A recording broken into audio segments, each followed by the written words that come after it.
नमस्कार दोस्तों, स्वागत है आप सभी का कृष्णा एकेडमी के यूट्यूब चैनल पे। मेरा नाम है कृष्णा मिश्रा। आज है 26 अगस्त 2022।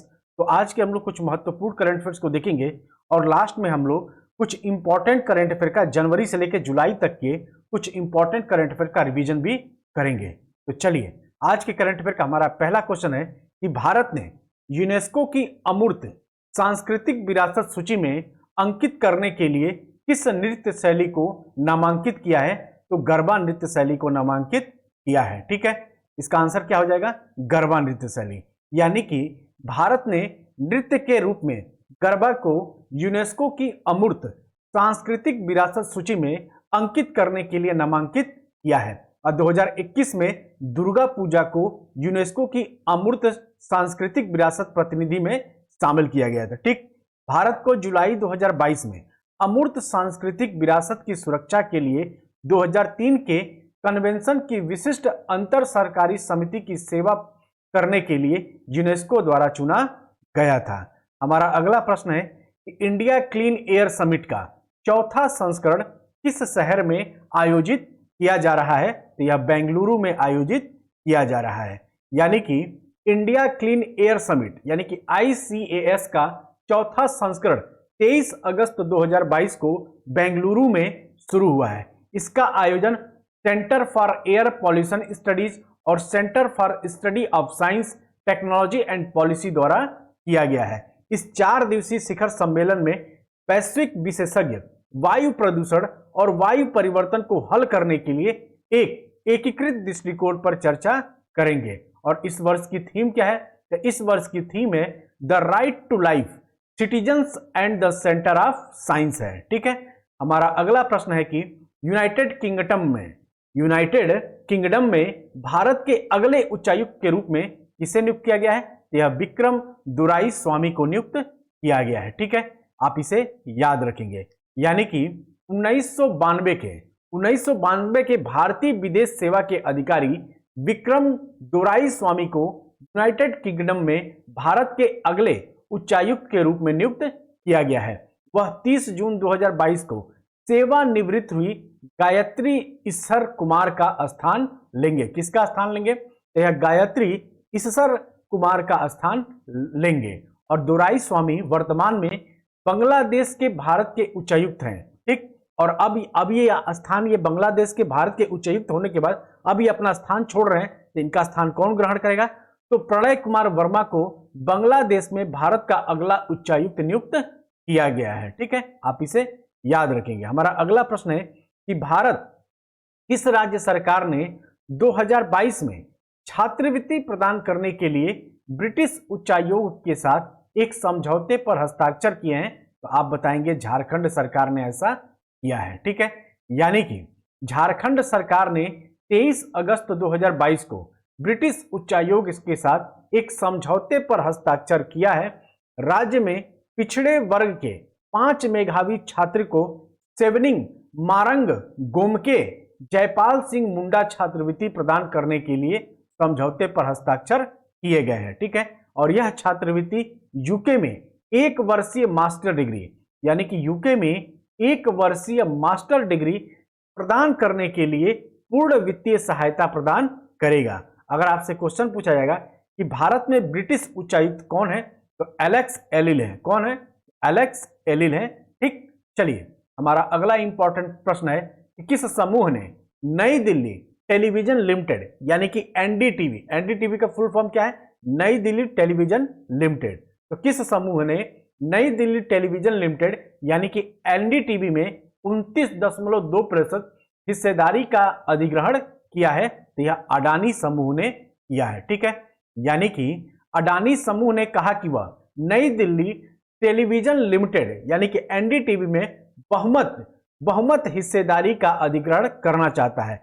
समूह ने परोक्ष रूप से एनडीटीवी में 29.18% की हिस्सेदारी हासिल कर ली है और खुले बाजार में से एक और 26% की खरीदने की पेशकश की है। ठीक है, मीडिया कंपनी के प्रमुख शेयर धारक का नियंत्रण लेने का कदम फर्म और उनके संस्थापकों की सहमति के बिना था। ठीक, और एनडीटीवी 24/7 एनडीटीवी इंडिया और एनडीटीवी प्रॉफिट, एनडीटीवी के 3 न्यूज चैनल है। कौन कौन से चैनल है?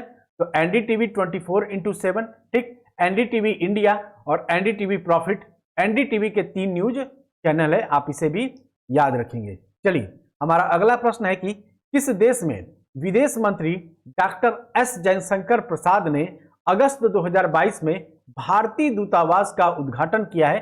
तो पराग्वे में किया है, ठीक है। और आपको मालूम है कि जो ये एस जयशंकर हैं, जो ये विदेश सचिव हैं, यह पराग्वे के आधिकारिक यात्रा पे हैं और यह पहले ऐसे विदेश सचिव हैं जो पराग्वे के आधिकारिक यात्रा पर गए हैं। यानी कि विदेश मंत्री डॉक्टर एस जयशंकर ने पराग्वे की अपनी आधिकारिक यात्रा के दौरान 23 अगस्त 2022 को अंशसियन में नए खुले भारतीय दूतावास का उद्घाटन किया है। कहां पे किया है? तो अंशसियन में नए खुले भारतीय दूतावास का उद्घाटन किया है। उन्होंने 21 अगस्त को पराग्वे में महात्मा गांधी की एक प्रतिमा का भी अनावरण किया है। जयशंकर पराग्वे की यात्रा करने वाले पहले भारतीय विदेश मंत्री हैं, ठीक। और भारत और पराग्वे ने अपने राजनयिक संबंधों की स्थापना की 60वीं वर्षगांठ पूरी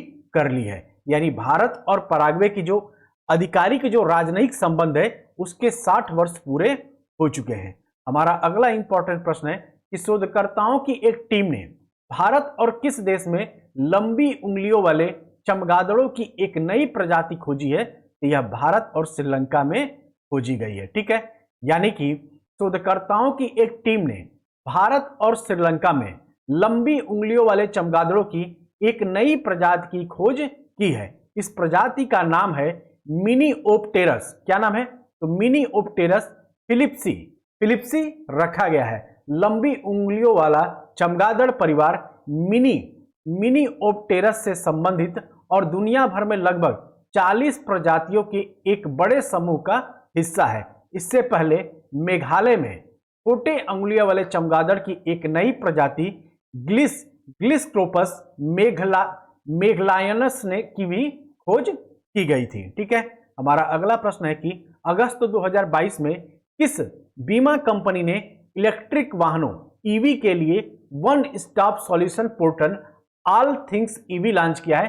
तो यह HDFC इर्गो ने लॉन्च किया है, ठीक। यानी कि HDFC Ergo general insurance company ने इलेक्ट्रिक वाहनों के लिए one stop solution portal all things EV launch किया है। इसका उद्देश्य क्या है? तो इसका उद्देश्य है वर्तमान और भविष्य के ईवी मालिकों की जरूरतों को पूरा करके इलेक्ट्रिक वाहनों को अपनाने की सुविधा प्रदान करना और उसमें तेजी लाना है। देखिए दोस्तों, आने वाला जो समय है ना वह इलेक्ट्रिक वाहनों का है, क्योंकि आप देख ही रहे हैं कि दिन पर दिन पेट्रोल और डीजल के दाम बढ़ते जा रहे हैं। और ये क्या है? ये नवीकरणीय ऊर्जा नहीं है, ये एक दिन के बाद समाप्त हो जाने हैं। तो आखिर बार जब ये समाप्त हो जाएंगे तो ऐसा तो है नहीं कि यातायात संसाधन रुक जाएगा। तो इसीलिए जो वैज्ञानिक है वो सौर ऊर्जा पे, इलेक्ट्रिक ऊर्जा पे काम कर रहे हैं, ठीक है।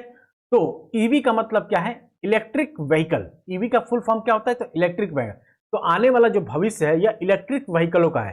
तो इसके लिए क्या भाई, जगह जगह पे एक चार्जिंग पोर्टल होना चाहिए, क्योंकि बार बार इसको चार्ज करना पड़ेगा। एक बार चार्ज करने के बाद हो सकता है 250 से 300 किलोमीटर गाड़ी एक चलेगी, तो ठीक है, उसके बाद से उसको चार्ज, तो भाई आप वहां पे चार्ज करोगे तब जाहिर सी बात है गाड़ी की, जब गाड़ी को चार्ज करोगे आप तो कुछ समय लेगा, 15 मिनट, 20 मिनट, 1 घंटा, जो भी समय लेगा। तो उस समय जो गाड़ी का मालिक हो क्या करेगा? गाड़ी में तो बैठा नहीं रहेगा, तो अपना वहीं पे कुछ मान लीजिए कैफे वैफे खोल देगा, खाने पीने का सामान, ये सब चीजें, तो यही सब चीजें करने का प्रयास किया गया है।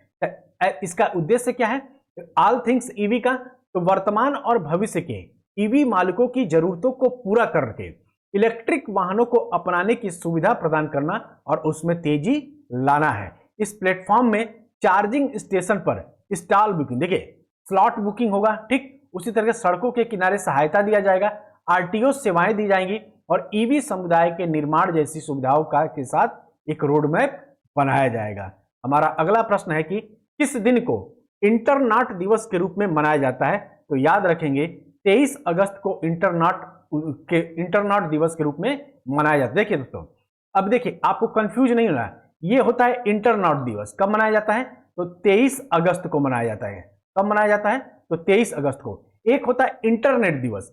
इंटरनेट दिवस कब मनाया जाता है? तो याद रखेंगे इंटरनेट दिवस 29 अक्टूबर को मनाया जाता है। कब मनाया जाता है? तो 29 अक्टूबर को इंटरनेट दिवस मनाया जाता है। तो इंटरनेट दिवस अलग है और इंटरनेट दिवस अलग है, ठीक। तो ये इंटरनेट दिवस कब मनाया जाता है? तो 23 अगस्त को मनाया जाता है। उसी तरीके से 17 अगस्त को क्या मनाया गया है? तो मदन लाल ढींगरा की पुण्यतिथि मनाया गया है। 20 अगस्त को क्या मनाया गया है? तो 20 अगस्त को आपका विश्व मानवतावादी दिवस मनाया गया है। उसी तरीके से 20 अगस्त को विश्व मच्छर दिवस मनाया गया है। उसी तरह 20 अगस्त को अक्षय ऊर्जा दिवस भी मनाया गया है। और बात करें 19 अगस्त को, तो 19 अगस्त को क्या मनाया गया है? तो विश्व फोटोग्राफी दिवस मनाया गया है। आप इसे याद रखेंगे। यानी कि वर्ल्ड वाइड वेब के आविष्कार को चिन्हित करने के लिए हर साल 23 अगस्त को इंटरनेट दिवस के रूप में मनाया जाता है। एक इंटरनेट वह व्यक्ति होता है जिसके पास इंटरनेट का उपयोग करने और इतिहास का पूरा ज्ञान होता है। तो इंटरनेट किसे कहेंगे? इंटरनेट उस व्यक्ति को कहेंगे जिसके पास इंटरनेट का उपयोग करने और उसके इतिहास का पूरा ज्ञान होता है, ठीक है। 23 अगस्त को उस दिन को चिन्हित करता है जब वर्ल्ड वाइड वेब को वर्ष 1991 में पहली बार WWW के आविष्कारक टीम बर्नर्स ली द्वारा जनता के लिए खोल दिया गया। देखिए यहां से आपका एक जीके का प्रश्न बन सकता है कि WWW यानी कि वर्ल्ड वाइड वेब के आविष्कारक का नाम क्या है? तो आप बताएंगे टीम बर्नर्स ली, ठीक। और ली ने 1889 में, कब? तो 1889 में वर्ल्ड वाइड वेब का आविष्कार किया था। तो आप इस डेट को भी याद रखिएगा, ठीक है। चलिए हमारा अगला प्रश्न है कि रक्षा अनुसंधान और विकास संगठन यानी DRDO और किसने vertical launch short range surface to air missile यानी कि VL सरसम का सफलतापूर्वक परीक्षण किया है? तो यह भारतीय नौसेना ने किया है। और DRDO की स्थापना कब हुई? ठीक, DRDO का मुख्यालय कहाँ है और DRDO के प्रमुख कौन है? ये सभी आपको कमेंट करके बताना है, क्योंकि इन सभी चीजों को मैंने कई बार आप लोगों को बताया है। अब आपको ये सब चीजें याद होनी चाहिए। तो अब मैं आप लोगों से पूछूंगा और आप लोग बताएंगे। तो दोस्तों ये था हमारा आज का कुछ महत्वपूर्ण करंट अफेयर। अब हम लोग चलते हैं अपने अगले कुछ मोस्ट इंपॉर्टेंट करंट अफेयर का रिवीजन कर लेते हैं। तो पहला है कि किसने एक केंद्रीय योजना के तहत पाम तेल की खेती के विकास और प्रचार के लिए असम, मणिपुर, त्रिपुरा के साथ एक समझौता ज्ञापन पर हस्ताक्षर किए हैं? यह गोदरेज एग्रोवेट ने किया है, ठीक है। हमारा अगला प्रश्न है कि किस IIT के शोधकर्ताओं ने गन्ने की पेराई के बाद बचे हुए अवशेष, जिसको खोई कहते हैं, क्या कहते हैं? खोई। जैसे आप लोग गांव साइड में जब गए होंगे तो जो गन्ने की पेराई होती है उसके बाद क्या होता है कि जो गन्ने की जो खोई बच जाती है उसी से जाइलिटोल क्या बनाया जाएगा? जाइलिटोल नामक चीनी के एक सुरक्षित विकल्प का उत्पादन करने के लिए एक अल्ट्रासाउंड समर्थित किण्वन विधि विकसित की गई है। या किस IIT संस्थान ने किया है? तो IIT गुवाहाटी ने किया है। हमारा अगला प्रश्न है कि किसके साथ भारत ने हिमाचल प्रदेश में सुरक्षित पेयजल प्रदान करने और जल आपूर्ति तथा स्वच्छता सेवाओं में सुधार के लिए 96.3 मिलियन के ऋण समझौते पर हस्ताक्षर किए हैं? तो यह ADB ने किया है। ADB मतलब क्या? एशियाई डेवलपमेंट बैंक, ठीक। हमारा अगला प्रश्न है कि ऑफिस फॉर नेशनल स्टैटिस्टिक्स के अनुसार किस देश ने 2020 में कोविड-19 महामारी के कारण 300 से अधिक वर्षों में उत्पादन में सबसे बड़ी गिरावट दर्ज की है? यह यूनाइटेड किंगडम ने दर्ज की है। और जो अभी जो इसकी गिरावट जो हुई वह 300 साल से अधिक वर्षों में सबसे नीची गिरावट है। आप इसे याद रखेंगे।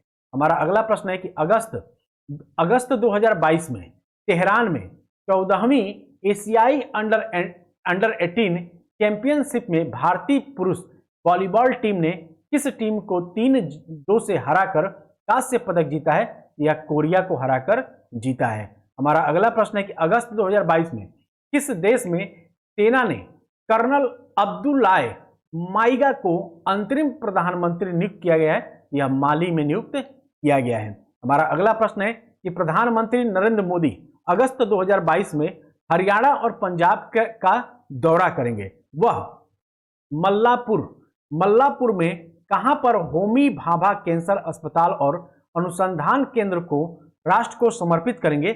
यह मोहाली में समर्पित करेंगे। ठीक है। हमारा अगला प्रश्न है कि देश में 13 एक्सप्रेसवे बनाने वाला पहला राज्य कौन बन गया है? तो यह उत्तर प्रदेश बन गया है। और इस उत्तर प्रदेश में वर्तमान में सबसे ज्यादा एक्सप्रेसवे हैं, आप इसे भी याद रखेंगे। हमारा अगला प्रश्न है कि समान सिविल संहिता लागू करने वाला पहला राज्य कौन है? तो यह गोवा है। जबकि दूसरा राज्य कौन है? तो दूसरा राज्य आपका उत्तराखंड है, यानी कि यूके है। ठीक। हमारा अगला प्रश्न है कि प्री प्राइमरी स्तर पर एनईपी लागू करने वाला भारत का पहला राज्य कौन बन गया है? तो आप बताएंगे उत्तराखंड। क्या बना है? तो प्री प्राइमरी स्तर पर, यानी कि प्राइमरी स्तर पर एनईपी लागू करने वाला पहला राज्य बना है। लेकिन जब आपसे पूछा जाएगा कि एनईपी लागू करने वाला पहला राज्य कौन है, तो आप बताएंगे कर्नाटक है।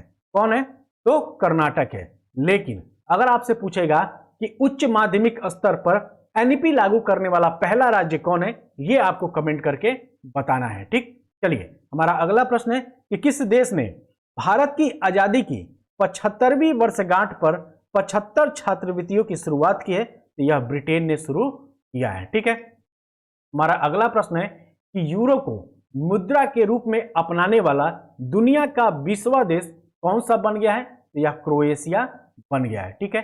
हमारा अगला प्रश्न है कि पीएम मोदी ने किस राज्य में स्वतंत्रता सेनानी अल्लूरी सीताराम राजू की 30 फीट ऊंची प्रतिमा का अनावरण किया है? तो यह आंध्र प्रदेश में किया है। ठीक है। हमारा अगला प्रश्न है कि राष्ट्रीय स्मारक प्राधिकरण द्वारा किस राज्य में स्थित मानगढ़ पहाड़ी को राष्ट्रीय महत्व का स्मारक घोषित किया गया है? तो यह राजस्थान में घोषित किया गया है। तो दोस्तों, ये थे हमारे आज के कुछ महत्वपूर्ण करंट अफेयर। ठीक है।